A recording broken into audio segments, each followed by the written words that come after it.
11 years ago, I sponsored a girl from a remote mountain village. Not long after she graduated, she was in a rush to repay me. Her way of doing it was quite special. She gave birth to twin sons for my husband. Chapter 1. The day I found out Michael was cheating, I was surprisingly calm. That afternoon, Lisa won an award in her equestrian jumping competition at the club. On the way back, she was holding the trophy, bursting with excitement, insisting on surprising her dad at the office. I couldn't resist her enthusiasm, and since it was on the way, I told the driver to stop by the company. I didn't expect to hit a wall as soon as we arrived at the front desk. The girl there didn't even bother to lift her but gave Lisa and me a quick glance, and tossed over a registration book. She coldly said, "Sign in." Lisa looked at me with a pout, eyes full of grievance. I nodded to her, and she obediently wrote down our names. When Kim, the secretary, came downstairs and saw me still standing near the front desk, she rushed over, apologizing repeatedly. I looked up at the receptionist. She didn't seem that young, but she did have delicate features. Now her face was caught between red and pale. I waved my hand at Secretary Kim and said mildly, "Michael and I were just talking the other day. It's about time you got promoted to P6. Secretary Kim had always been professional and diligent. She didn't do anything wrong. As I spoke, I glanced at the receptionist. Secretary Kim followed my gaze. The receptionist immediately lowered her head in a panic and stammered, Sorry. I didn't know you were the CEO's family." Chapter 2. I got pregnant not long after we got married. Over the years, I've mostly been at home raising Lisa, so I rarely came to the company. So it made sense the receptionist didn't recognize me. But deep down, I was wondering, there must be a reason behind her rude behavior. Michael's office took up half the floor, with the other half being a guest waiting area. Under my father's guidance, the company focused on tech and medical industries. Our patented technologies were industry-leading. Back in the day, Michael and I were academic elites in our field, the top of our generation. During the boom years, the guest area outside his office would be packed with upstream and downstream companies looking for partnerships. When we reached the door of his office, Kim looked around but didn't raise her hand to knock. I just lifted my hand when the door opened. Michael saw us, smiling from ear to ear, his voice gentle. "Working late tonight. Did you two come because you missed me?" Lisa beamed and wrapped her arms around him, pulling out the trophy from behind her. "Daddy, look! This is my trophy from the jumping competition today."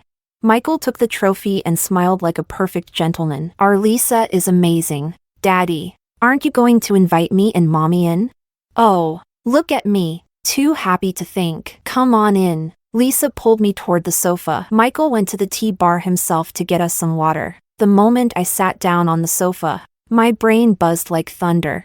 There was a strange, lingering warmth where I sat, making my temples throb. I reached out to feel the spot beside me. It was warm too. My hand glided across the suede of the couch, tracing the wide area of remaining heat, all the way to behind Lisa. The throw pillows still had a faint dampness on the surface. My fingernails dug into my palm. Michael was a clean freak. Back when I still worked at the company, he'd rather lie on the single bed in his private room than sit here. And judging by the size of the heat patch, the person who was here before wasn't sitting. They were lying down. At that thought, blood surged to my head. I was about to explode. "Roxana?"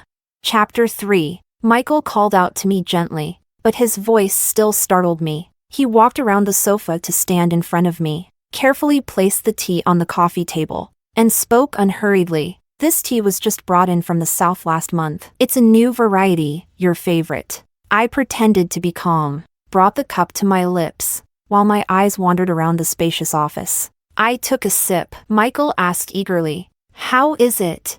"It has the scent of gardenia, lofty and proud. The inner fragrance is rich. It's good tea, only." "What a pity." "A pity for what?" "It came from sexually propagated old bushes. The original strain withered and died in 2018. "That's okay. They had already protected the breed in earlier years. The new strain can take its place." "Oh, you also think a substitute is better?" There was a flicker of unease in Michael's eyes, gone in a blink. Then he naturally pulled me into his arms. Tea can be replaced. People can't. You and Lisa are irreplaceable to me. Really?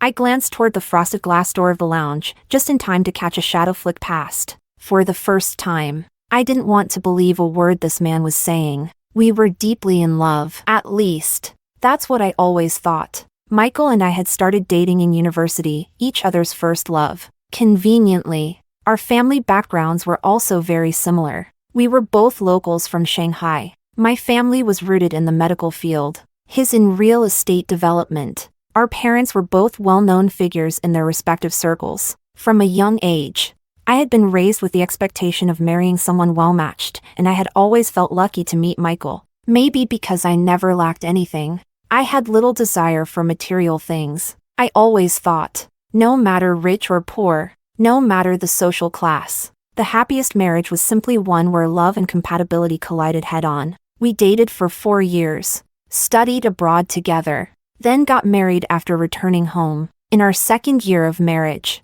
we welcomed our adorable daughter, Lisa, with support from both our parents. Michael and I also found success in our careers. Over the years, we stayed just as loving as we had been in the beginning, making everyone around us envious. People always said we were the perfect couple, like the ending of a fairy tale. The prince and princess, living happily ever after. Chapter 4. I asked the driver to take Lisa home first, and I found a seat by the window at a nearby cafe. You couldn't see the company's main entrance from here, but that didn't matter, because I could see the cars exiting the underground parking garage.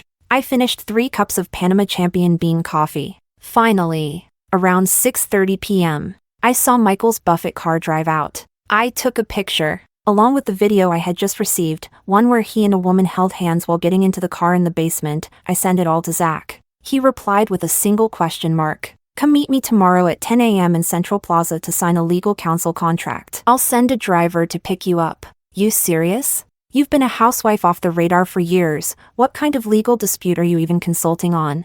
Divorce. You're kidding? Zach couldn't believe it. I understood. After all, Michael and I were well known in our social circle for being a loving couple. And Zach, being my childhood friend, had witnessed all our milestones: dating, marriage, parenthood. Zoom in on the video. The video only showed the woman's back and a partial side profile of the man, but anyone familiar with him, even with the poor quality, would recognize it was Michael. Fuck. Exactly. Our divorce wouldn't just shock our friends, it would send a fuck-level shockwave through the industry. That's why I needed to plan carefully. My mother always told me, love is more luxurious than money. If you ever feel the love's gone, you must pull away early. But truthfully, even now, I could still easily feel Michael's so-called love for me. So if it weren't for real, hard evidence, I wouldn't even have the courage to make up my mind. For Lisa's sake, I had to prepare.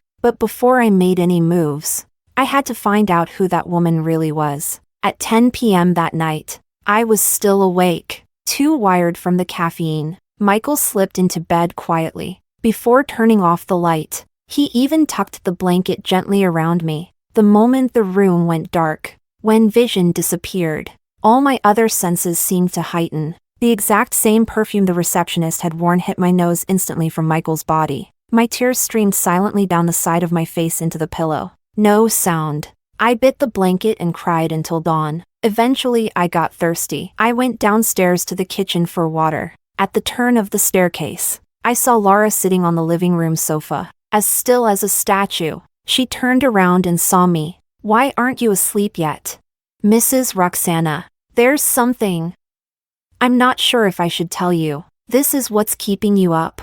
I walked over and pulled her into a hug. She nodded and leaned against my shoulder. Moonlight filled the courtyard, pouring through the floor-to-ceiling windows into the living room. For a moment, we looked just like a real mother and daughter. Looking back, I honestly believe I've been more responsible than her actual mother ever was. She was a girl from a remote mountain area, part of a charity program recommended by Lisa's international school that I had donated to. Her parents passed away early, and her little brother was adopted by an uncle who had no sons. She ended up living with them too. One can imagine how hard life was. It's been 11 years now. Over the past 11 years, I've covered all her tuition and living expenses, nearly 600,000 yuan in total. Lara did fairly well in school. She got accepted into an average university in our city and graduated without issues. Several of my friends who sponsored kids weren't so lucky. The children dropped out halfway. Some even kept scamming their sponsors for money after they quit school.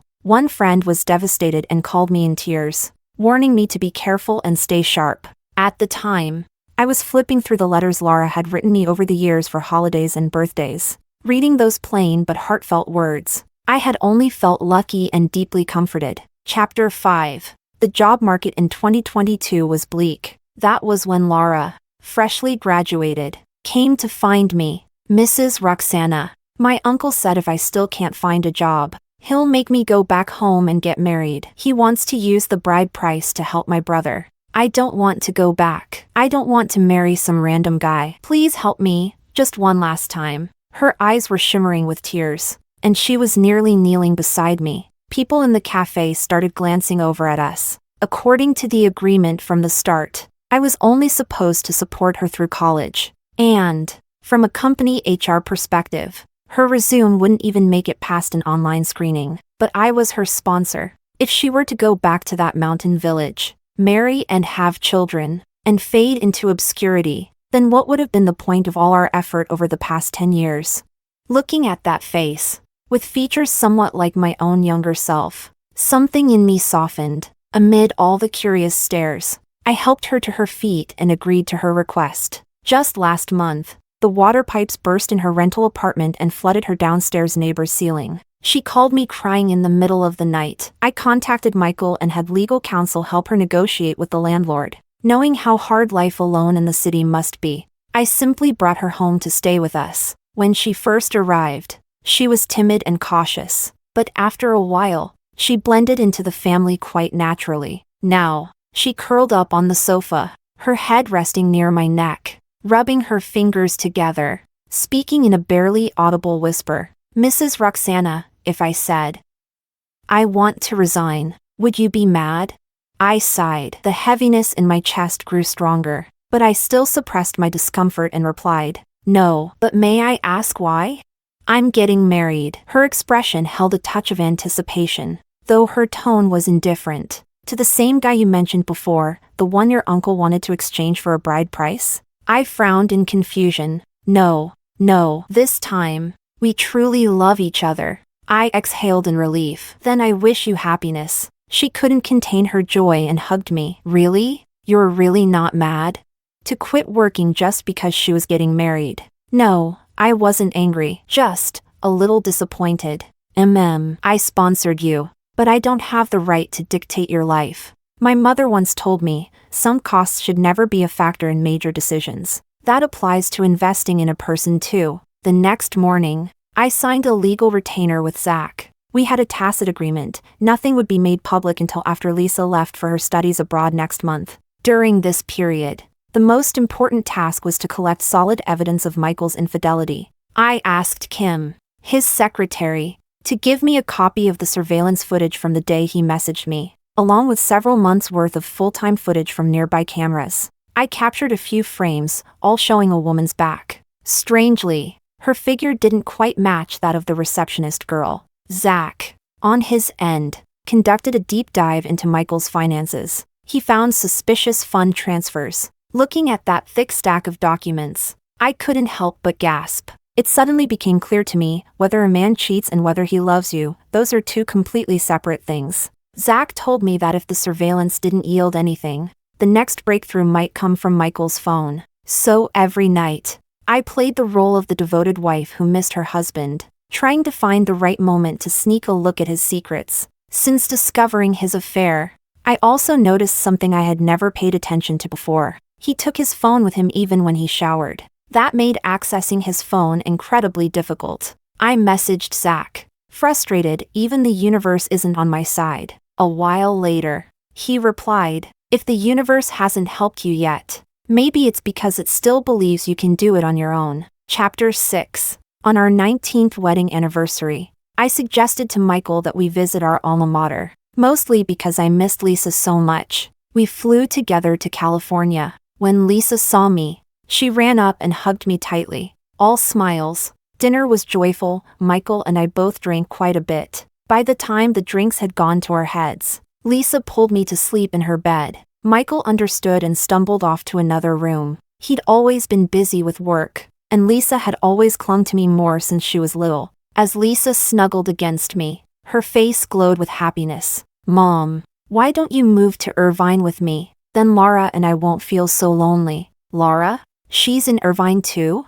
"Yeah, we bumped into each other while shopping at Eruhan. She's pregnant now, said she came here to give birth." A terrible thought surged through my mind like a lightning bolt. I instantly made the connection. Instinctively, "You go to sleep first. Mommy has something to do, I'll be right back." I didn't even know how I got up or left the bed. Before I realized it, I was standing next to Michael. It was 11 p.m. His phone was on the nightstand. He was dead asleep. Drunk. My mind blanked out for a moment. I couldn't tear my eyes away as message after message popped up on the screen. Sender, MS, Panda. We were in the U.S., which meant the woman texting my husband was in the same Pacific time zone. And that woman was the mountain girl I chose to sponsor 11 years ago. Laura, only 2 years older than my daughter, and I had always treated her like one of my own. Looking at it now, it seems I was the only one in the whole family who thought of her that way. A chill crept over my entire body. My heartbeat blurred and thudded with pain. I had to suppress the overwhelming urge to smash him with the ashtray. With what remained of my self-control, I quietly took Michael's phone. Their connection went back even further than I had suspected, and their intimacy went deeper than I had feared. The chats began with polite exchanges, moved to growing familiarity, then came flirtation, and finally, explicit messages. They had already begun this twisted relationship before Laura moved into our house. That pipe leak? It was staged, a self-directed drama by Laura after a fight between the two. The goal, to move into our home with a perfect excuse. She had even hinted to Michael that she had strong male genes in her family. His response was downright sleazy. "Then we won't use protection tonight. Twins would be ideal." At that time, she was already living in my house, and Michael's wish was coming true. Because a few months ago, Laura messaged him, "It's a boy, twins." Attached was a smug emoji, smirking. Even happier than a yeah. Michael's app showed hotel bookings made for their secret meetups. He had even taken her along on business trips. Shopping apps revealed massive luxury purchases, handbags, jewelry, watches. The most ridiculous part? Half the delivery addresses were mine. The other half were Lara's. How thoughtful, equal distribution. His banking app showed multiple foreign exchange transactions. The most jaw-dropping was one of his Visa credit cards. Maxed out for several months in a row. One charge alone, close to 400,000 yuan, was for a postpartum care center. My hands were trembling as I took photo after photo. If all this financial betrayal hadn't yet stirred hatred in me toward Laura, this next part did. In their chat, she boasted to Michael about borrowing the receptionist girl's perfume, so I would misidentify the mistress. At the time, I had been so angry that I hadn't even questioned it. I completely forgot that there was no way the receptionist could have reached Michael's office before us. So when Kim later reported that the front desk girl had been fired, I hadn't stopped her. Not because I wanted revenge over a bit of rudeness. That wasn't how I handled things. But now, her little trick had made me look petty, jealous, foolish.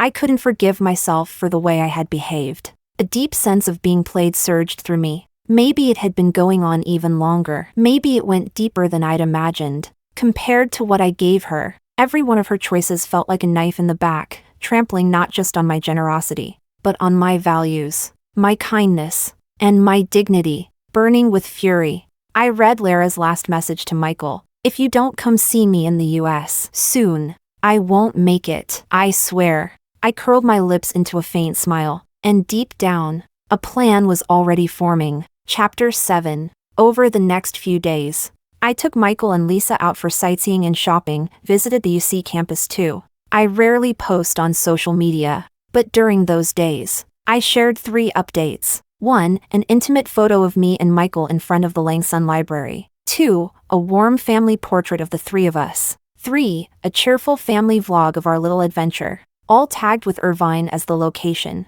No one knows how volatile a pregnant woman's emotions can be better than I do. When I was pregnant with Lisa, I once burst into tears just because the moon didn't look round enough. So how good could Laura possibly be feeling, alone, in a foreign country?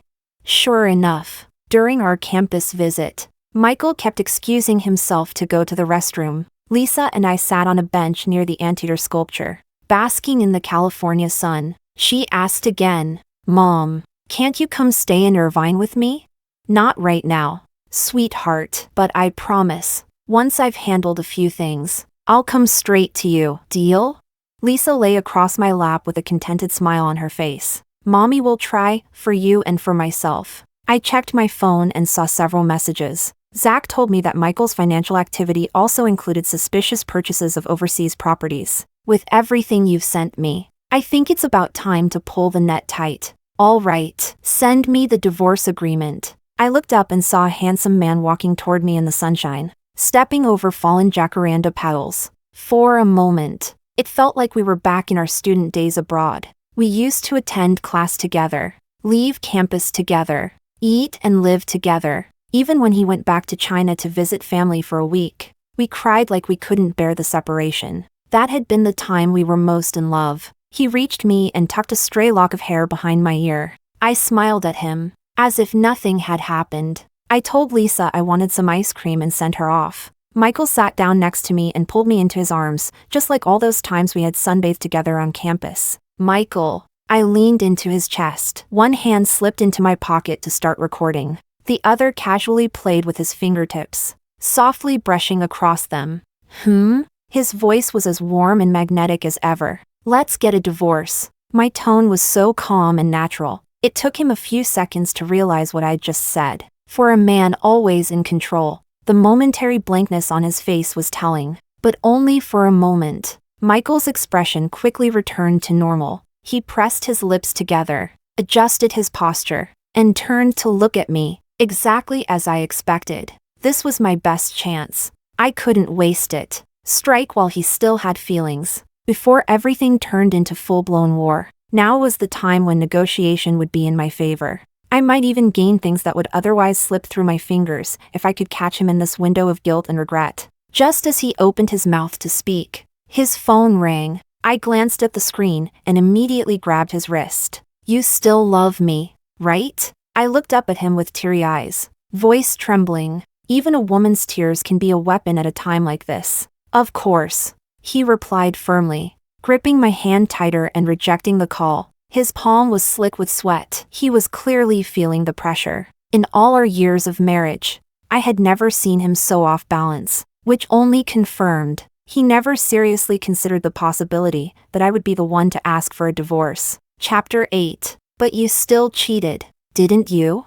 Tears as big as peas rolled down my cheeks, one after another. "Roxana, let me explain, it was an accident." He cupped my face in his hands, still speaking with that familiar, calm voice. "I loved you, from our school days, through building the business together, to marriage and raising our child. I helped Laura for 10 years without reservation, solving her problems like she was family. But the two of you teamed up to lie to me. I really, truly can't forgive either of you. It's my fault." Roxana. That night at the company party, I drank too much. She helped me back to the office. "I thought she was you. She really looks so much like you when you were younger." You see, when a man wants to justify betrayal, he'll wrap it in the prettiest cloak of affection. I buried my face in my hands and sobbed, not even sure how much of it was real and how much was staged. He gently patted my back and apologized again and again. He kept begging for forgiveness, until his phone rang again. When he saw the name on the screen, he panicked a little. I wiped my tears, turned my head, and said coldly, "I'll have the divorce agreement ready when we return tomorrow. If you have any objections, we can discuss them then." Chapter 9. I knew Michael wouldn't agree to a divorce so easily, but Laura needed to be punished. So I turned up the heat. I signed the divorce agreement right in front of him. Michael was clearly shaken by my resolve. He pulled out his phone, held the screen up to me, deleted Laura from WeChat, blocked her number, promised there would be no further contact. I curled my lips in a smile and walked away. After that, he started sending me funny stories every day, just like he used to in school. Even snapped pictures of weird-looking clouds and sent them to me. He began checking in with me every time he went to or left work, totally on his own initiative. Watching him put in all this tired, old-fashioned effort just made me feel utterly bored. When I brought up the divorce again, he finally panicked. Michael's eyes were red, his voice raspy. What do I have to do to not sign this paper?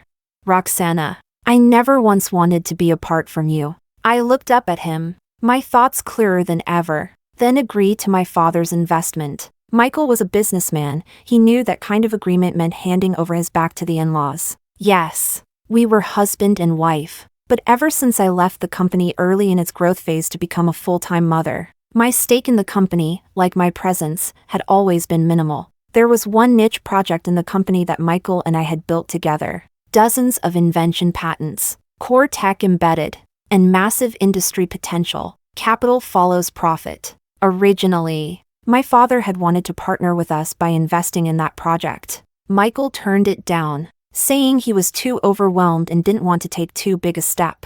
Now I realized, what he really wanted was to keep full control of the company in his own hands. After all, the Duan family's real estate empire was in steady decline, even struggling to pull out without sinking deeper. At this point, it's unclear whether the Duan family's assets outweigh their debts. And back then, I, naively trusting him, actually believed it was just stress that kept him from accepting my father's investment. How much does your father want to invest? Michael's tone dropped. Eyes cold. 3 billion yuan. 3 billion? Michael's eyes widened, utterly stunned. I couldn't tell whether he was more shocked by my family's financial strength, or by my audacity, compared to the current valuation of the company. A 3 billion yuan investment would mean practically handing over management control. He had built the company from nothing. His emotional bond to it was no less than my bond to Lisa. Yes, I said. You choose. If you want this marriage to continue, then accept this condition. But if you don't want to, I glanced at the divorce agreement lying on the table. Michael's eyes dimmed. He sighed heavily. Can I have some time to think? No matter which option he chose, it would be checkmate. Sure, how much time?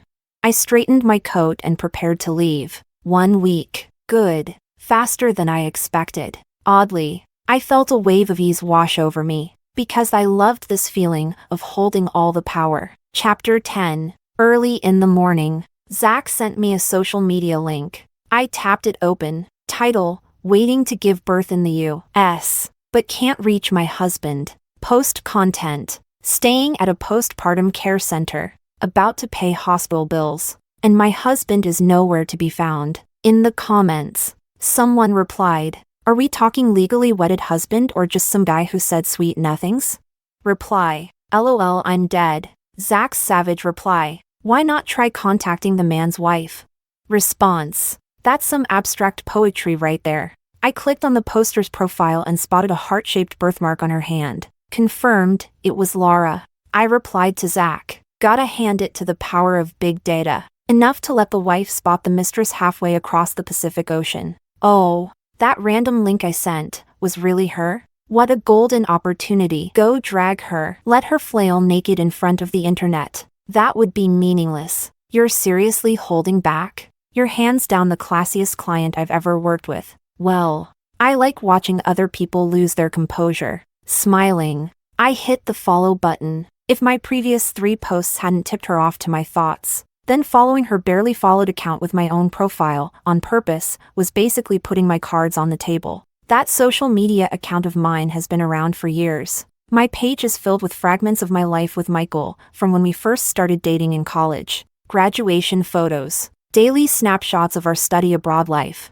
shared meals, loud and lively dinners with friends, that romantic trip chasing the northern lights in Scandinavia, then our wedding when we returned home. The early memories of starting our company together, and day-to-day moments after Lisa was born. Even a commemorative post I made 11 years ago, the day I decided to sponsor Laura. To outsiders, the comments on these posts were always the same kinds of praise. Beautiful, kind-hearted, privileged, happily married, total winner at life. Michael used to be even more handsome than he is now, sunny and youthful. In every photo, his eyes sparkled when he looked at me. I figured that even if he was older now, Laura must genuinely like him. After all, He had aged gracefully, no beer belly, no bald spot. His features had only grown sharper, his demeanor more composed. A wealthy, attractive middle-aged man? The appeal speaks for itself. That demographic has always had a wide fan base. I had no intention of engaging in girl-on-girl competition, but if she emotionally cracked and lost control in front of Michael, started nagging or panicking, then during this tug-of-war between me and him, her meltdown might end up playing to my advantage. And sure enough, she contacted me first. Chapter 11. Seeing her name flash across my screen, I pressed the record button. She got straight to the point, even through the phone. Her arrogance came through loud and clear. Mrs. Roxana, since you already know, there's no need for me to hide anymore. You followed me just to show me how in love you two are. But I noticed your last post was from a long time ago. That just shows you and Michael haven't had feelings for each other in ages. He hasn't loved you for a long time, has he? Hearing the way she referred to Michael, I couldn't help but chuckle. She was just like most superficial internet dwellers. What you see on social media is simply what the poster wants you to see. It's a polished highlight reel of a raw, unfinished life. If you want happiness, the last thing you should do is compare yourself to others, because human nature will always interpret someone else's gain as your own loss. What are you laughing at? She snapped, irritation rising in her voice. I cleared my throat, my voice calm, almost eerily so. Laura, you say he doesn't love me, so tell me, does he love you? Of course. Her answer was immediate and confident. Oh, and what proof do you have? He's willing to spend money on me, sweet talk me, buy me gifts. Where the money goes, the heart follows. You know that, don't you? She was still trying to sell me her naive little kept woman logic. But as long as we're still married, I said evenly, that money won't legally reach you. So what else can you offer to prove his love for you? She was still too green, trying to justify herself, stumbling right into my net. Don't try to drive a wedge between us. The moment Michael found out I was pregnant, he made arrangements for me to come to the US to give birth. He gave me everything I needed. He even bought a house here for me to help with future living. I took a sip of tea and shook my head. All of this I already knew. It only added more weight to the pile of evidence. Nothing game-changing. He did all that for me too. I replied, so what makes you special to him? She lost her cool and blurted out, he set up a trust for our children here, over $2 million. A trust fund, you know what that is, right? She really thought I was just some clueless housewife who didn't know what a trust was. Chapter 12. I know. Thank you for confirming. By now, I had nearly all the evidence I needed. My marriage wasn't perfect, but my case was airtight. When I went quiet, she thought she had one. Mrs. Roxana, honestly, you shouldn't blame me. If anything, blame yourself for being weak. Men always say they don't care whether it's a boy or a girl, but deep down, they care a lot. I'm having a boy, twins. Actually, he said once you two split, he'll come marry me here in the US. Verbal sparring was boring. I'd already gotten what I needed. There was no point in dragging it out. Oh, is that so? But even you don't sound that sure. From what I know, you two aren't even in contact anymore. And let's be honest, if you, the mistress, had to reach out to me, the wife, doesn't that just mean you've run out of options? There was silence on the other end. Then I heard her voice crack, raspy and tight in her throat. I'm not the other woman. The one he doesn't love is the mistress. Aw, that line. It's a popular one in our social circle, something mistresses like to say to comfort themselves. A few of my friends used to mock that exact phrase at dinner parties, mimicking the tone for laughs. Never thought it would one day be used on me. You should be grateful to me. I helped you see the truth in your marriage. She had clearly lost control, sobbing as she spilled what sounded like some pre-rehearsed PUA nonsense. Thank you. Thank you for being so honest. You made my chain of evidence complete. As expected, Michael didn't agree to my terms, but he also wouldn't sign the divorce agreement as written. He objected to the division of assets. Smart man. If he accepted the investment from my father, and I still filed for divorce, he'd lose everything, unable to recover. But the terms of the asset split were also more than he could bear. Men are always more rational and more heartless than you expect. But it didn't matter. The divorce lawsuit had already entered formal proceedings. Zach immediately preserved the financial evidence and submitted an asset freezing request. Thankfully, I had prepared early, so when we negotiated with the other side's legal team, I wasn't at a disadvantage. After a few rounds, Michael's lawyers' offers noticeably improved, and when they found out we had proof of his financial misconduct, the pressure was obvious. Signs of compromise emerged. Pre-trial mediation completely shifted the dynamic. Michael and I talked for a long time, calmly. He cried a lot. In the end, I secured 75% of our domestic assets, including properties, savings, and part of the equity. He agreed to pay a monthly sum for Lisa's education. The overseas real estate and the in-progress trust fund were also transferred under Lisa's name. Before we parted, he hugged me gently and said,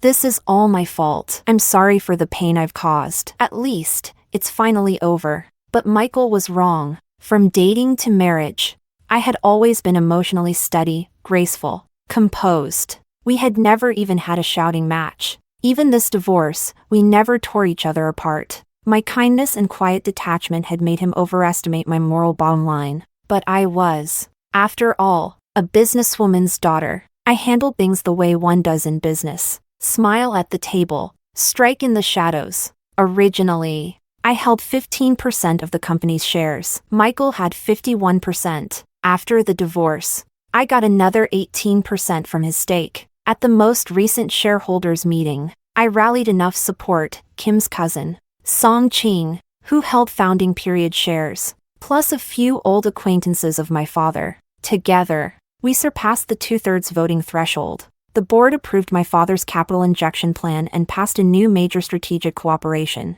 From the moment Michael cheated, no matter what he did next, no matter how he chose, he had already lost. Chapter 13. After the meeting ended, Michael stayed in the conference room until late at night. I stayed with him. Outside, the Shanghai night sparkled. From this height, the traffic below looked like a glowing galaxy. The conference room was eerily silent. His head drooped, lashes lowered, voice hoarse. "This is why, during the negotiation, you wanted shares instead of equivalent cash, isn't it?"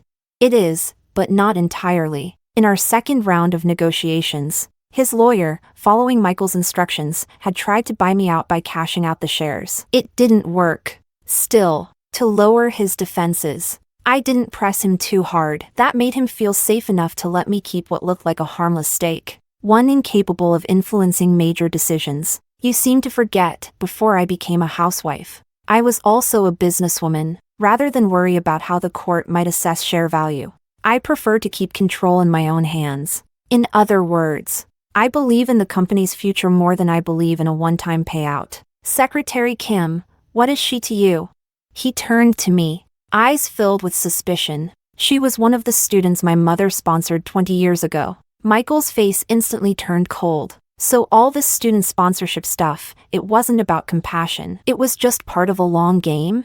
His thinking had collapsed into black and white, driven by emotion. I went quiet for a few seconds, then offered a faint smile. No, you're being too absolute. Maybe 30% of it was kindness. The other 70 was an investment in the person. But you know how investments work. Sometimes you profit. Sometimes you don't. There are successes like Secretary Kim, and there are failures like Laura. Wouldn't you agree? Michael turned away, avoiding my gaze. Then suddenly, as if something clicked, he caught his breath. "You arranged for Secretary Kim to be by my side too?" I didn't deny it, but I patiently explained. Back then, I simply told her to go through the standard online application process. You were part of her final interview. You approved her hiring. She was your pick. Remember? Michael slumped over the table, as if his strength had left him. Voice a low whisper. "You stayed. Is there something else you want to tell me?" I had been debating whether to bring this up today. To say it now, when he was clearly this fragile, might feel like kicking someone when they're down. But since he asked directly, I had no reason to hold back anymore. "If you want to cash out your remaining shares, I can offer 20% above market value. That amount just so happens to be enough to cover your father's and older brother's outstanding debts. Would you like to consider it? Michael clearly hadn't expected me to calculate this far ahead. The bullet I had loaded back during the negotiations now hit him square between the eyes. His eyes reddened, jaw clenched. After a long pause, he loosened his fists and gave a bitter smile. Merciful heart, ruthless hands, Roxana. I feel like I never really knew you. After a while, he turned his head and choked out, "Do I even have a choice?" He really didn't. If he didn't take my offer now, my father's capital would soon be injected into the company. His stake would be diluted, his influence would erode, and what little he had left would eventually be devoured without mercy. I spoke softly, my tone steady. "I just hope we can end things with a little dignity." He rubbed his forehead, closed his eyes, and replied with a trembling voice, "Okay." Chapter 14. The next time I saw Laura, it was in a news segment. Her face was pale and gaunt, cheeks sunken, eyes dull and lifeless. She stood unsteadily in line at a shelter, waiting to receive food assistance. At the time, I had been prepared to cover her postpartum expenses. After all, the children were innocent. But the postpartum center informed me that, due to severe emotional distress during pregnancy, she had suffered a traumatic labor. The twin boys, tragically, did not survive. I let out a quiet sigh, a pang of guilt rising in me. Fate is unpredictable, but human choices always play a part. Lisa hugged me gently and whispered, "Mom, it's your birthday today. No being sad. Let's open Grandma's birthday present." More than the gift, I looked forward to the handwritten note my mother sent me every year. While Lisa carefully unwrapped the box, I reached in and pulled out my mother's letter. "Roxana, today is your 49th birthday. Mom wishes you a happy birthday. Congratulations on successfully breaking free from the shackles of love and gaining broader freedom. Mom believes you won't get lost in a whirlpool of meaningless emotions. Remember what Mom once told you, the wrathful gaze of the Vajra and the gentle eyes of the Bodhisattva are both acts of compassion." Story 2. On our 7th wedding anniversary, I had a pair of diamond rings custom-made as anniversary gifts. As I watched Kevin put the diamond ring on my finger, I spoke cautiously. "Honey, do you think we'll ever get divorced?" He scolded me, saying not to speak nonsense at such a happy moment. But right after he said that, he took a photo of the ring on my hand and sent it to another woman, with a note, "The ring is beautiful, but it would look even more beautiful on you." He didn't know that after that car accident 7 years ago, I awakened a superpower, the ability to see the countdown to any couple's divorce, above Kevin's and my heads. It read, 15. I used to desperately try to win his heart back, attempting to extend that number a bit longer, and then a bit longer again. But now, I'm tired. Kevin, I don't want you anymore. Chapter 1. The 2-month overseas training had finally come to an end. As I walked into the parking lot, I saw Kevin leaning against the car, waiting for me. A colleague next to me said with envy, "Fiona, I'm so jealous of you. You've been married to your husband for so many years, and yet your relationship is still so strong. Every time you go on a business trip, he comes to pick you up." Kevin, hearing this, scratched his head in embarrassment. I waved goodbye to my colleague, affectionately took Kevin's arm, and was about to compliment him. Suddenly, an Arabic numeral, 55, appeared above his head. The moment the number appeared, Kevin's demeanor seemed to change entirely. His eyes turned sharp, radiating a cold glimmer, and his expressionless face looked at me with indifference. "What will it take for you to divorce me? I'm really fed up with you. Hurry up and sign the papers. If you don't, I'll go to court." I was stunned. A fear that was beyond words instantly overwhelmed me. Instinctively, I took a step back, nearly stumbling, but Kevin quickly caught me, sounding concerned. "Honey, are you okay?" I shook my head, but my gaze remained fixed on the number above his head. I closed my eyes and took a sharp breath. 7 years ago, on my way to have lunch with Kevin, I was hit by a large truck and thrown to the ground. I was in a coma for 3 days in the hospital, and when I woke up, I had developed a superpower. All I had to do was lightly touch someone, man or woman, as long as they were married, and I could see how much time they had left until divorce. Sometimes, I could even see a vision in my mind of their divorce moment. I secretly tested this superpower many times. The countdown above my parents always displayed X. Even though they argued every day and constantly bickered, they couldn't be separated and were still a happily married couple. X in the countdown meant uncertainty. No fixed term, essentially. A match made in heaven. A relationship that would never end in divorce. But my aunt, who often showed off her affection for her husband in front of us,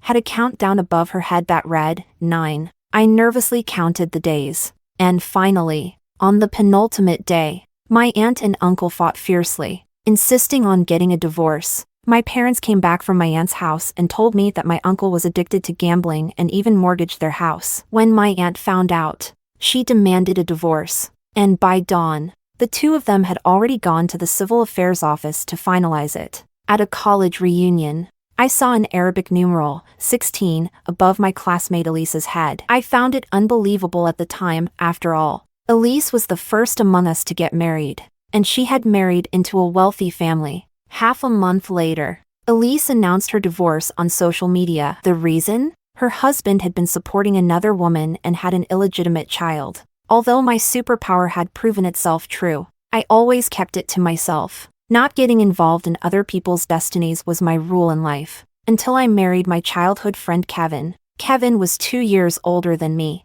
When I was young, I was timid and fearful, especially when facing danger. It was evident when I froze in terror, unable to move, just from a vicious dog barking at me. Because of this, I often got bullied. But Kevin was like a superhero who descended from the sky. He would chase away the barking dogs, walk to and from school with me, buy me snacks, and help me with my homework. He would say, "Fiona, I'll protect her. No one is allowed to bully her." We went to the same middle school, high school, and only briefly separated for college. In my junior year, I returned to my hometown for an internship and met him again. On the day of the first snow, he confessed his feelings for me. After dating for a year, he couldn't wait any longer and proposed. After we got married, Kevin became the perfect husband. He never let me miss a single anniversary, reported his schedule to me in detail every day, and often prepared small gifts to surprise me. I also gave him the same dedication. Because of that, the countdown number above our heads had always been X. I naively thought we could continue on, simply and happily. Then came the irony. Suddenly, there was a countdown above our heads. It was like a heavy stone hanging over me, ready to drop at any moment. I couldn't believe what I was seeing. I reached out and took Kevin's hand, wanting to confirm if it was all an illusion. But my superpower had its limits. I could only use it on the same person once a day. If I wanted to verify our countdown, I would have to wait until tomorrow. Kevin opened the car door for me like a gentleman, smiling. "Honey, let's go home." I sat in the pre-warmed passenger seat, watching the autumn rain drizzle against the car window, and then glanced at Kevin, who was focused on driving. It was only then that a sense of security slowly returned. At a red light, Kevin noticed something was off with me. He gently brushed his fingers through my hair, patiently asking, "Honey, are you too tired from being abroad? My heart aches for you. How about I take you for a drive to the beach this weekend so you can relax?" Even through 2 layers of clothing, I could feel his warmth clearly. I let out a deep sigh, leaned over, and kissed his cheek.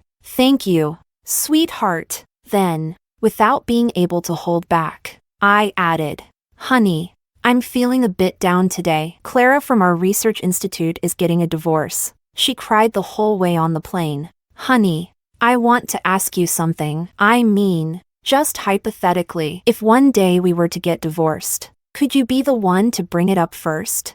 I think I'd be too hesitant. Kevin lightly tapped my nose, sounding a little annoyed. "Divorce? Fiona, did you fall for some foreign guy while you were overseas? I'm telling you, divorce is impossible for us. Why should someone else's divorce matter to us? Babe, I love you. I've always loved you, and I will never divorce you in this lifetime." Kevin's determined tone reassured me a lot. I started wondering, maybe I'm just too tired and saw it wrong. After all, There were so many people coming and going in the parking lot, it's entirely possible that I accidentally brushed against someone else and confused their countdown with the one for Kevin and me. Or perhaps Clara's sadness over her divorce had influenced me, causing me to imagine things. As soon as we got home, Kevin got a call from the law firm and was asked to return. Before he left, he gave me a lingering kiss on my forehead. "Honey, I love you." His eyes were sincere and bright,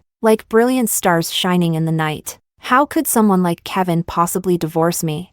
When I got home, I didn't feel like eating. I just lay on the couch, playing with my phone. But no matter which social platform I scrolled through, I couldn't find any clues. Kevin's profile picture was still our wedding photo. His posts were always either updates from work at the law firm or pictures of me. Each post about me received countless likes from mutual friends, who genuinely seemed to envy our happiness. If it wasn't his problem, then could the problem lie with me? After we got married, Kevin didn't want me to struggle, so he worked tirelessly day and night to build his career. In just 2 short years, he went from being an intern lawyer to becoming a partner at the firm. Every day after work, he would rush to pick me up at the research institute. And it seemed I had never proactively waited for him. Could it be that my behavior made him feel like all the effort was one-sided? The following afternoon, I left work an hour early and waited at Kevin's law firm with his favorite iced Americano in hand. When Kevin came out, I ran up to him suddenly. "Honey, I came to pick you up after work." Kevin instinctively stepped back a few steps. When he realized it was me, his expression changed to one of pure happiness, and he couldn't hide the smile on his face. "Sweetheart, what made you think of coming to pick me up?" I wrapped my arm around his, nuzzling close to him playfully, then handed him the iced Americano. I wanted to be considerate since my hubby works so hard. But soon, I couldn't keep smiling. A large number appeared above Kevin's head, showing our countdown to divorce, 54. The upsetting scene played in my mind again. He took the iced Americano from me, looking disgusted, and threw it straight into a nearby trash can. I looked at him pitifully. "Honey, what's wrong?" "This is the iced Americano I waited in line to get for you. It's your favorite," Kevin coldly replied. "When did I ever say I love iced Americano? I like coconut milk latte." "Fiona, stop bothering me, okay? Just sign the divorce papers." In that moment, I almost lost my balance. Kevin quickly wrapped his arm around me. "Babe, how many times do I have to tell you not to wear such high heels just because they look good? You almost fell just now." "Good thing I reacted fast. Look, those shoes have rubbed your feet all red." I buried my face in Kevin's chest, trying to hide my overwhelming panic, my whole body trembling. Why was this happening? Even after I made changes, the divorce countdown continued. Was it that I wasn't doing enough? I couldn't help but express my thoughts, and Kevin's expression only grew darker. I thought he was about to get mad, but instead he said, "Sweetheart, you're already perfect. Don't be so hard on yourself. Is it your colleague's divorce that's been affecting you these past few days, making you so distracted? Stop overthinking." My silly girl, because of the limitations of my ability, I couldn't just tell him about the divorce countdown I could see. I forced a smile and swallowed my anxiety. Kevin's law firm had been busy recently. As soon as he was off work, a few clients with lawsuits arrived. He had no choice but to drop me off at my parents' house for dinner. As soon as he parked the car at the door, we saw Mom taking out the trash. Mom greeted us with a warm smile. "Come on in, Kevin." Kevin took out a few boxes of supplements from the trunk, apologizing a bit as he spoke. "Mom, I've got some work to take care of at the law firm, but here are some supplements for you and Dad." Then he pinched my cheek and watched until Mom and I went inside the house. Back at home, my parents couldn't help but express their thoughts. "Kevin, we've watched him grow up. He's not just kind. He's amazing to Fiona. Our daughter really married the right man." "Absolutely." I felt a bit lost. Even my parents, who always saw through people's hearts, said so. Then why would Kevin want to divorce me? I sat in my room, taking out a photo album from the drawer, looking at the memories of Kevin and me, captured in those photos. I made a silent decision. I want to change the future with Kevin. I can't give up on this marriage. Before I had encountered a similar situation. A colleague from the research institute was only a week away from her divorce countdown with her husband. But later, through both of their efforts to reconcile, it finally turned into X. Now, I want to try as well. If I were to give up all these years of our love just because of a cold, numerical countdown, without doing anything, I couldn't do it. Mom had made some pigeon soup with morel mushrooms and asked me to take it to Kevin in an insulated container. I texted Kevin, but when I arrived at Kevin's law firm, I heard loud yelling, "Helen, how dare you take a divorce case without even knowing the basic marriage laws? The trial is in 3 days. Look at the material you've prepared. Is this something a sane person would write? Get out!" It was Kevin's voice. Through the frosted glass, I could see Kevin slamming the desk, unrestrainedly berating the young woman in front of him. The other people at the firm were nearby. Some looked approving, while others seemed to want to intervene but didn't dare. Actually, I wasn't unfamiliar with Helen. She had joined the firm as an intern 2 months ago and had been officially hired just a month ago. She caused quite a few problems at work. She wasn't familiar with marriage laws, nor criminal laws, didn't know how to use office software, and even managed to make the printer smoke while printing documents. Yet the firm decided to keep her. At that time, Kevin had complained to me in frustration. "The partners say Helen is pretty. Makes us look good when we go out. We're a respectable law firm. Why hire a pretty vase with no use?" Now, the young woman stood in a black professional suit, her face flushed, crying in front of Kevin. Kevin showed no intention of sparing her. The atmosphere at the law firm was unbearably tense, until a few of the men finally dared to step in, pulling the documents from the table. "Boss, Helen just graduated. Yeah, let's not be too harsh on the young girl. Look, we're working late anyway. Why don't we help her sort out the material?" Someone sharp-eyed spotted me, quickly bringing me forward as a peace offering. "Boss, the boss's wife is here to see you." The cold atmosphere instantly thawed. Kevin, who had just been fiercely scolding Helen, immediately managed an awkward smile upon seeing me and rushed over to greet me. "Sweetheart, you're here. I think I can smell pigeon soup with morel mushrooms." Everyone else looked relieved. One of the young men teased with a smile, "Boss, the boss's wife sure has the boss wrapped around her finger. When it's time to leave, he's always rushing to pick up his wife." My face turned slightly red. Another person added, "Boss, can I have a bowl of that pigeon soup with morel mushrooms? I bet it's really good." Kevin shielded both me and the soup protectively, scolding with a smile, "Get lost. Get lost. This was sent by my wife for me. None for you lot." But the moment he hugged me, I saw the number, 53, above his head. In a daze, the scene of our divorce flashed before me. In front of the Civil Affairs Bureau, Kevin was passionately kissing a curvaceous woman, while I stood beside them, sobbing desperately, my voice full of disbelief. "Kevin, so you're divorcing me because of her? Are you even human?" Kevin pushed me away, his tone filled with annoyance. "How many times do I have to say it? Fiona, we're already divorced. Don't blame her. If you've got a problem, take it up with me." The woman in his arms suddenly turned around. It was Helen, the same girl Kevin had just scolded harshly today. 53 days later, she was the new lover Kevin embraced and kissed. Chapter 2. I almost thought it was my imagination, until Helen took the tissue handed to her by someone, wiped her tears dry, softly thanked them, and then walked over to me, her voice still nasal from crying. "Sister Fiona." Hello. She didn't call me boss's wife like the others but naturally addressed me as Sister Fiona. I looked up and studied her. Her eyes were shy and timid, and she quietly glanced toward Kevin, who was standing next to me. In an instant, she quickly looked away in what seemed like panic, showing a few traces of regret and bitterness. Noticing that I was watching her, she looked up and met my gaze, her eyes showing a hint of smugness and even a bit of challenge that only girls would understand. My heart sank immediately, but before I could say anything, Kevin suddenly stepped between us, commanding Helen, "Go sort out this divorce case." Then his tone softened, and he said gently, "Sweetheart, let me take you to the lounge."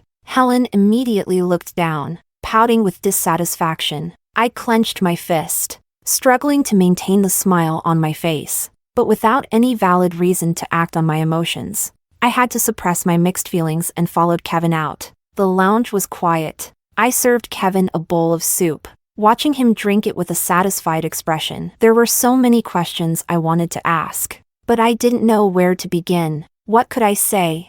Should I just say, Kevin, 53 days from now, you'll divorce me for Helen? If you don't want that to happen, you should fire her right away. It was absurd, and to Kevin, it would be incredibly unfair. Kevin was completely oblivious, still sharing amusing stories from his day with me. I took deep breaths, trying to calm down. Maybe I was just overthinking things? Until a knock came at the door. Helen peeked her head through the gap in the door, looking playful and cute. Greeting us, boss. Sister Fiona. Sorry to interrupt, but they just taught me how to do it once, and here's the material I organized. Please review it, boss. Without waiting for permission, she squeezed into the lounge. She approached Kevin naturally, pushing the laptop toward him, half leaning on the table next to Kevin, scrolling with the mouse as she explained, her voice noticeably softer than usual. Sitting nearby, I felt extremely uncomfortable. Helen was standing way too close. Kevin only needed to lift his head slightly, and if he wasn't careful, he'd bump into her chest. But he seemed unaware of how awkward the situation looked. He put down the soup and listened patiently as Helen finished speaking. He nodded with satisfaction. Not bad for someone I trained, although there are still a few minor mistakes. It's a lot better now.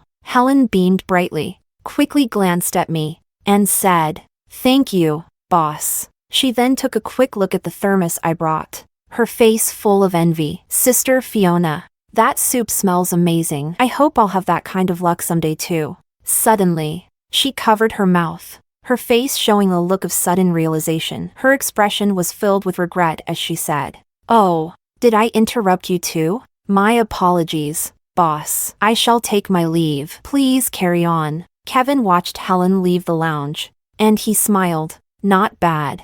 She's making progress. My heart sank suddenly. If Kevin had a picture of himself now, he would see that his eyes were filled with a hint of fondness. The countdown to our divorce weighed heavily on my heart, refusing to dissipate. It was exhausting, like a sudden illness. I developed a high fever that wouldn't break. Feeling dizzy, I called in sick at the research institute and spent the day in bed. When Kevin found out, he immediately came home to check on me. My mom also came over, carrying a large bag of medicine. How did Fiona get sick all of a sudden? And so badly too? Kevin looked at me, full of concern. He bent down, and after my mom left, he let me lean on his chest, gently patting my back like he was comforting a child. "Sweetheart, get well soon. Once you're better, I'll take you on a vacation." But in that instant when he touched me, a glaring 52 appeared above his head. At the same time,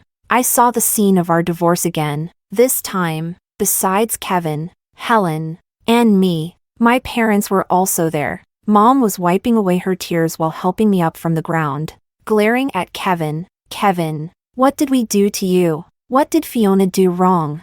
How could you do this to Fiona? After everything our families have been through together?" Kevin spoke coldly. "Auntie, I was wrong before. I've always seen Fiona as just a sister. Don't use our family's history to emotionally manipulate me." Scalding tears blurred my vision. Kevin hurriedly brushed my hair away from my face, wiping away my tears, and softly comforted me. "Sweetheart, what's wrong? What could be making you so sad?" The illness weakened my mental defenses. If it weren't for my abilities' limitations, I might have blurted out the truth about seeing the divorce countdown. I had no choice but to ask, "Kevin, will you grow tired of me and force me to divorce you?" Kevin kept answering me over and over again. "I will never divorce you. Sweetheart, I've loved you since we were kids. Sweetheart, how could I bear to divorce you? How could I live without you?" Drowsy and feverish, I slowly drifted off to sleep. Before I fell asleep, a thought suddenly surfaced in my mind. Kevin loves me so much. How could he possibly cheat? If I drive Helen away, making sure she has no chance to interact with Kevin, wouldn't that mean we don't have to get divorced? For a few days, Things remained peaceful. I was thinking about using the excuse of preparing for pregnancy to ask Kevin to spend less time at the law firm when Helen made another mistake. When Kevin got home, he couldn't help complaining to me. This time, I didn't remain silent. Instead, I tried giving my opinion. Helen is a top graduate, so why does she keep messing up? How about letting her manage the law firm's short video operations instead? Kevin was a bit surprised. After a while, he looked up at me, hesitated, and finally nodded. Soon, when I brought Kevin some soup again, I didn't see Helen. I heard she was now in charge of the law firm's short video content and was busy editing videos every day. While I was lost in thought, I overheard a few guys teasing each other. Did you see Helen's latest post? She said she's recently started dating someone. Guess we have no chance now. What are you even thinking? Helen's beautiful. Great figure. It's only normal for her to date someone. I let out a sigh of relief. Helen was now dating someone else and had no contact with Kevin. This time, everything was back on track, right? Sure enough, when I held Kevin's hand again, the countdown above his head was no longer a cold number. Instead, it glowed with an X. Just when I was feeling proud, I noticed Kevin seemed distracted. I couldn't help but ask, "What's wrong? Did something happen?" Kevin snapped out of it, shook his head, and put a slice of apple in his mouth. I looked at him in confusion, swallowing the words, "Aren't you the one who hates apples the most?" As an inappropriate thought entered my mind, Kevin seemed distracted only after hearing Helen had started dating someone. Did he regret it? After the research project was granted a patent, I became so busy that I hardly had time to eat. During this time, Kevin kept messaging me. He said, "Honey, I miss you so much. It's been days since you last came home. Do you miss me?" He said, "Honey, people say that one day apart feels like 3 autumns. We've already been apart for so many autumns." He said, "Honey, you didn't come home again today. Another day of lonely nights for me. So unfair." Messages came from morning till night, each one full of concern, becoming my solace amidst the exhaustion. After finally submitting our research findings, everyone was utterly exhausted. My colleague couldn't help but complain. Living and eating at the research institute, I almost forgot what my husband looks like if it weren't for our daily video calls. Everyone burst into laughter. Suddenly, I had the urge to see Kevin immediately, to tell him face to face how much I missed him, until I arrived at Kevin's law firm and heard the sound of sobbing coming from the lounge. Boss, how could he do that? My heart jumped into my throat, and I gently pushed open the door to the lounge. In the spacious room, there were only 2 people. Helen was sitting on Kevin's lap, crying softly. She looked heartbroken, and my husband was handing her tissues while gently comforting her. Hearing the door open, they both looked up. Seeing me, Kevin's hand, holding the tissue, froze in midair. He then abruptly pushed Helen away, stood up, and instantly put some distance between himself and Helen. "Honey, why are you here?" he asked. Helen quickly wiped away her tears with a tissue and looked up to explain. "Fiona, please don't misunderstand. There's nothing going on between the boss and me. It's just..." I interrupted her and asked, "Why are you crying so much? What happened?" Helen was stunned. Maybe she didn't expect me to be so calm. She awkwardly turned her head away. Instead, Kevin explained for her. She got cheated on and was distracted at work. I asked her about it and thought to comfort her. Instantly, a surge of anger and malicious thoughts clouded my mind. I could hardly control my emotions as I looked at Kevin and Helen. Accusations and blame almost burst out of my mouth. Realizing this, I froze. My superpower had already told me that everything I had done had reversed the outcome of my divorce with Kevin. So at this moment, maybe Kevin comforting Helen was genuinely out of concern from a boss to an employee. Am I overthinking this? Am I maliciously speculating about Kevin and Helen's relationship? Am I competing with another woman for no reason?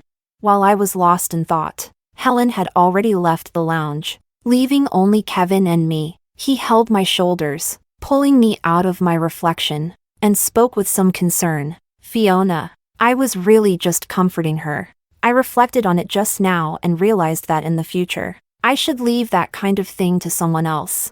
I'm a married man. And doing things like that again would be crossing a line. It would make you uncomfortable. I'll avoid interacting with her as much as possible from now on. Trust me, okay? Kevin's openness made me feel ashamed. I thought about it, then finally nodded and chose to be honest about what I felt inside. I do feel a bit uncomfortable, I admitted. But since you're willing to be open with me, I'm also willing to trust you. Just next time, please don't do that. I really can't help feeling jealous. Kevin pulled me into a hug and nodded. You're wonderful. Honey, I love you. For the next few days, Kevin's countdown still showed an X. Just when I thought our marriage was out of crisis, I noticed that Kevin, who had always been transparent, started acting evasive. The weekend was our 7th wedding anniversary. I ordered a pair of diamond rings, engraved with our initials, intending to surprise him during dinner.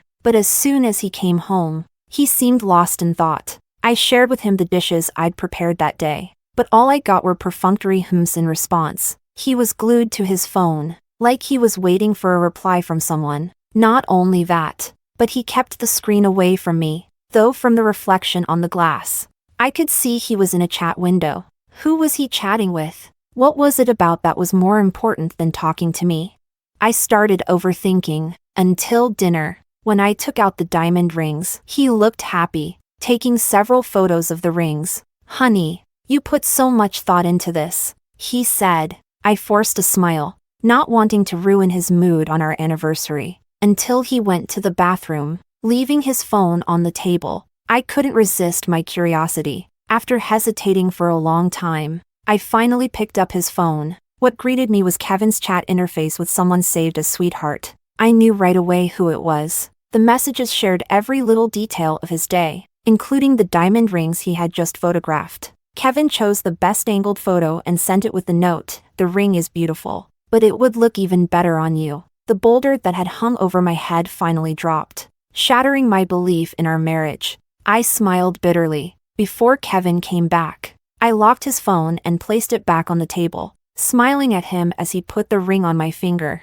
I asked him, "Honey, do you think we'll ever get divorced?" Kevin scolded me, annoyed. "Honey, it's our 7th wedding anniversary today. Why are you talking nonsense again? Saying such inauspicious things? We'll never get divorced." But when I touched his hand, I saw the countdown over his head change from X to 15. The scene before my eyes changed too. Kevin stood in front of me, looking at me coldly. "Fiona, when will you stop?"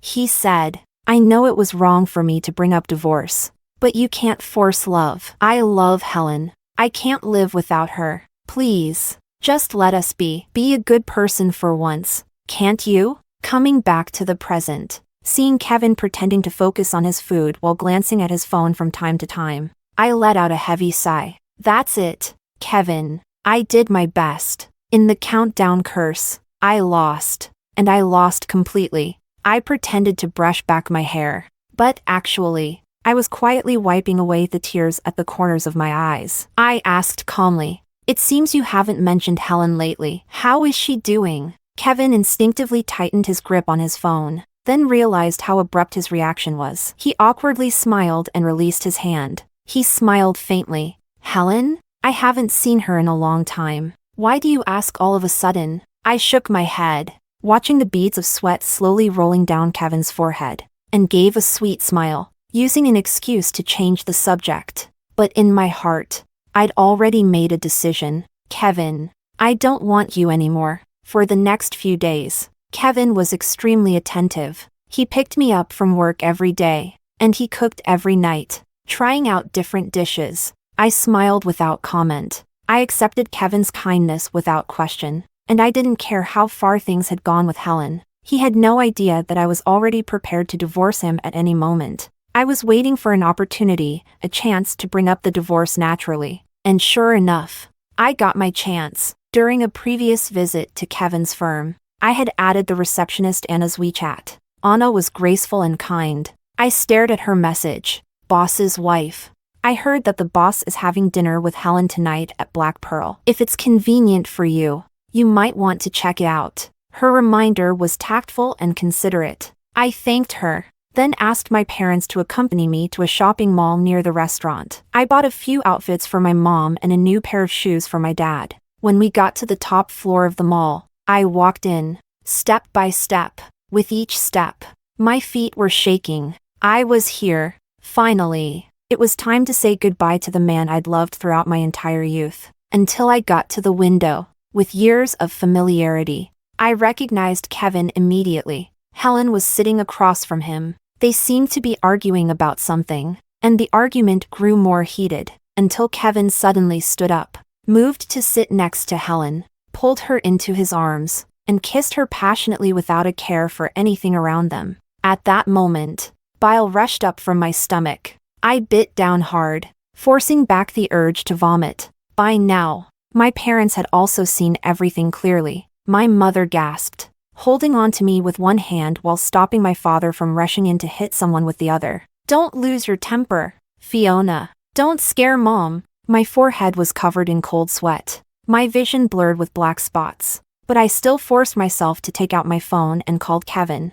Kevin saw my name on the caller ID and was so startled that he immediately pushed Helen away, trembling as he picked up the phone. "Where are you right now?" If one listened closely, they could hear the tremble in my voice. Kevin instinctively answered, "Honey, I'm at the office, working late." I had him on speaker, and my parents' faces turned dark with anger. I let out a cold chuckle. "Really? How does the sturgeon taste?" Kevin seemed to sense something, and he immediately looked out the window, locking eyes with me. I think that moment must have been unforgettable for him. Caught cheating by his wife, and not just that, caught by his in-laws too, with no chance to lie his way out. I watched his shocked expression and burst into laughter. "Kevin, how disgusting can you be? Let's get a divorce." After that, I grabbed my parents and walked away. On the way back, my parents remained silent, but they kept glancing at me. I kept my expression calm. Once we were home, Dad hugged me, gently patting my back, and sighed, "If you want to cry, just cry." It felt like an emotional dam had been broken, and the tears started pouring down, soaking his shirt. That night, Kevin almost broke my phone with his constant calls and filled my phone with countless messages. Even my father-in-law and mother-in-law called to apologize, humbly asking for my forgiveness. I understood. After all, maintaining such a close bond after being mere strangers, connected only by living next door for so many years, wasn't easy. It was Dad who answered the call. He only had two things to say to them: "All the years we've known each other end here. I don't want my daughter to think of these shameful matters every time she sees you." Though I blocked Kevin's contact on every platform, he still managed to catch me at the entrance of the research institute. Afraid I would run away, he grabbed my arm tightly, pulling me to the side, his eyes red and filled with a pleading look. "Honey, how can you be so heartless? We grew up together with all those years of love. How can you talk about divorce so easily? Are you giving up on our family's feelings too? I know I made a mistake. Can't you give me another chance? Without you, I won't survive. I only felt tired. Why did you cheat? When did it start between you two?" Kevin hung his head. The 6 feet 3 inches man suddenly seemed to have lost all his strength, crouching as he covered his face, his voice choked with emotion. I don't really know what happened to me. At first, I really disliked Helen, but slowly I started to feel something for her. I thought she reminded me a lot of you when we were young, always needing my protection. You were always at the research institute, busy with work, barely coming home. She, on the other hand, was always reaching out to me, dressing so seductively, and eventually, it happened. He paused, raising 3 fingers as if making a vow. "But I swear, it was just a platonic relationship between us. The most was just that one time when you caught us." I couldn't help myself and laughed out loud. "You share everything with her, talk to her all night. She sits on your lap.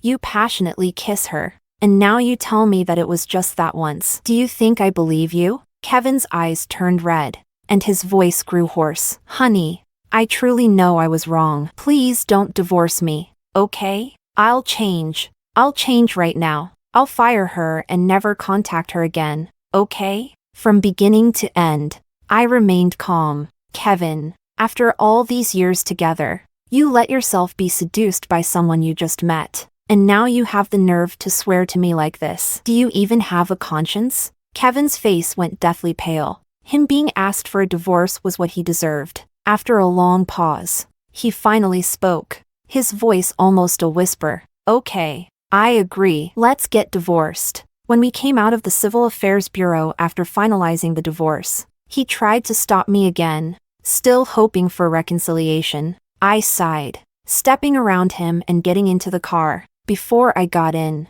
I looked back at Kevin. For the first time, when I touched him, I didn't have to worry about seeing his countdown reset from X to some specific number. I no longer had to torment myself, wondering if it was something I did that caused the relationship to break. 1 year later, my research results won an international gold medal. Throughout that year, Kevin kept changing his phone number to send me messages, gifts, and even visited my parents. Even when faced with rejection, he never gave up. But unfortunately for him, I was now a well-known scientist, and I would never let myself feel insecure over a failed marriage again. On my phone, Anna was chatting with me, often sharing gossip from the law firm. Anna told me that Kevin had, indeed, broken up with Helen. Half of it was because Kevin regretted it, and the other half was because Helen found a new target. Helen met a real estate tycoon at a drinking party, and she went straight to throw herself at him.